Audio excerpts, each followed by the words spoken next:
दोस्तों, मैं मनीषा कुंडू और स्वागत करती हूँ आप सबका समाचार क्रांति 24 पर। और मैं अभी मौजूद हूँ गांव चाबरी में, और गांव चाबरी में धरना चल रहा है पिछले कई दिनों से। जो ग्रामवासी हैं, सिर्फ गांव चाबरी के ही नहीं, आसपास के 24 से 25 गांवों के जो ग्रामवासी है वो यहाँ पर धरने पर बैठे हैं।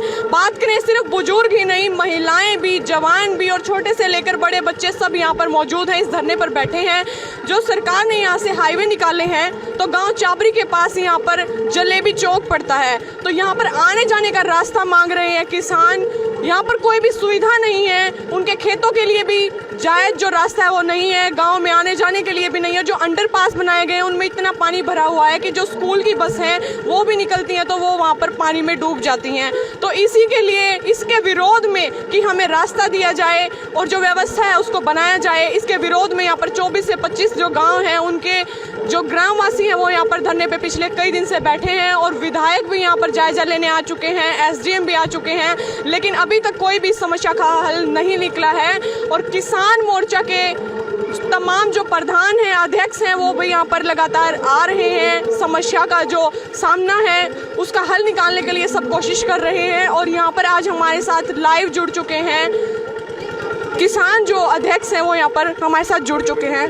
नमस्कार सर। नमस्कार जी। नमस्कार सर, आपका शुभ नाम? अभिमन्यु कुहाड़ नाम है मेरा जी। कितने दिनों से जो धरने पर लोग यहाँ पर बैठे हुए हैं?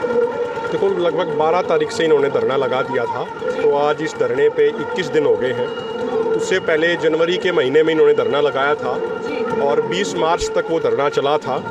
उस समय मौके के विधायक आके ये कह के गए थे कि भाई ये चौक बनने दीजिए, ये मेरी गारंटी है, ये मेरी जिम्मेदारी है कि मैं यहाँ पे कट आपको चढ़ने उतरने का दिलवाऊंगा। लेकिन ये पूरा जलेबी चौक भी बन गया, उसके बाद भी उनको चढ़ने उतरने का रास्ता अभी गांव वालों को नहीं दिया गया। तो एक तरफ लगभग 20 किलोमीटर दूर है किला जफरगढ़ में, और दूसरी तरफ जो कट है वो 8-9 किलोमीटर दूर जामनी में है। तो यानी इस 30 किलोमीटर के डिस्टेंस में कोई भी इनको चढ़ने उतरने का कोई भी वो नहीं दिया गया है। तो गाँव वालों की ये मांग ये है, अब जब वो पूरी नहीं हुई इनकी मांग, जो आश्वासन इनको दिया गया था, तो उसके बाद 12 सितंबर से दोबारा इन्होंने धरना लगा दिया और यहाँ पे 7 तारीख तक का इन्होंने टाइम दिया है। 7 तारीख तक अगर इनकी मांग नहीं मानी गई तो फिर मिलकर इकट्ठा होकर कोई बड़ा एक्शन लेंगे। जी। पहले तो किसानों को धरने पर बैठना पड़ा, अब आम आदमी रास्ता मांगने के लिए भी धरने पर बैठा है, तो आप इस सरकार की मुहिम को कैसे मानते हैं? देखिए, कहने के लिए कहा जाता है कि हमारा मुल्क दुनिया का सबसे बड़ा लोकतंत्र है और लोकतंत्र में सारी चीज़ें जनता के लिए, जनता के द्वारा, जनता के हित में होती हैं। लेकिन यहाँ पे जो ये रोड बनाए जा रहे हैं, देखिए ये रोड बना है किसान की ज़मीन में। ये रोड बनने से परेशानी होगी किसान को खेती में, लेकिन उसके बावजूद किसान को ही चढ़ने उतरने का रास्ता नहीं दिया जा रहा। तो इससे ज़्यादा दुख और शर्म की बात कोई और हो नहीं सकती। यहाँ पे मोदी सरकार वोट तो लेती है जनता से, लेकिन फिर काम करती है कॉरपोरेट घरानों के, पैसे उनको देती है, जेब उनकी भरती है।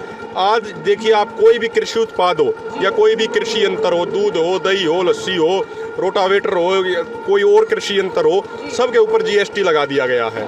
भाई, खेती तो देश का पेट भरने के लिए होती है, तो उसके उत्पादों पे आप जीएसटी क्यों लगा रहे हो? तो उस पे तो जीएसटी लगा दिया गया। लेकिन अभी देश में एक फॉक्सकॉन कंपनी है ताइवान की, वो चिप बनाने के लिए और मोबाइल फ़ोन का डिस्प्ले बनाने के लिए यहाँ पे आई, और भारत की एक कंपनी वेदांता के साथ उसने एग्रीमेंट किया। उन्होंने कहा वो 1,60,000 करोड़ रुपए का इन्वेस्टमेंट करेंगे।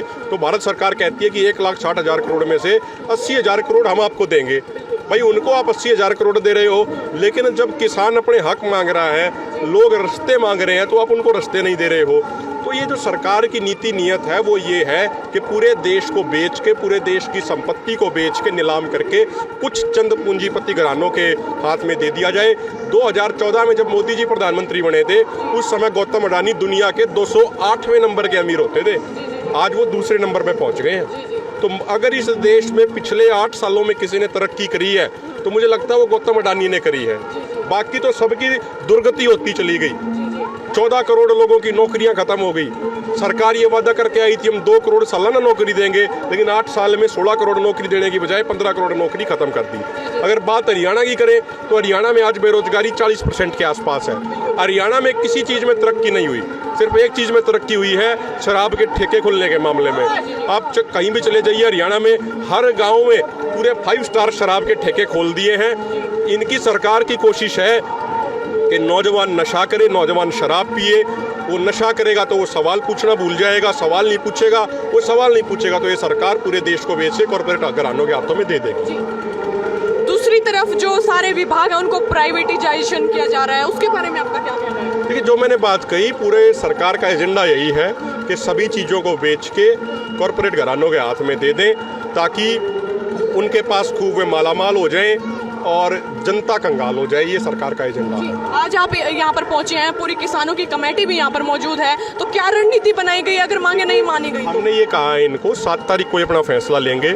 जो भी फैसला धरना कमेटी लेगी उस फैसले पे फूल चढ़ाने का काम हम करेंगे और जब भी ये अगली कोई बड़ी कॉल देंगे तो हम सैकड़ों गाड़ियों के काफिले के साथ यहाँ पे इनका समर्थन करने के लिए पहुँचेंगे। धन्यवाद सर।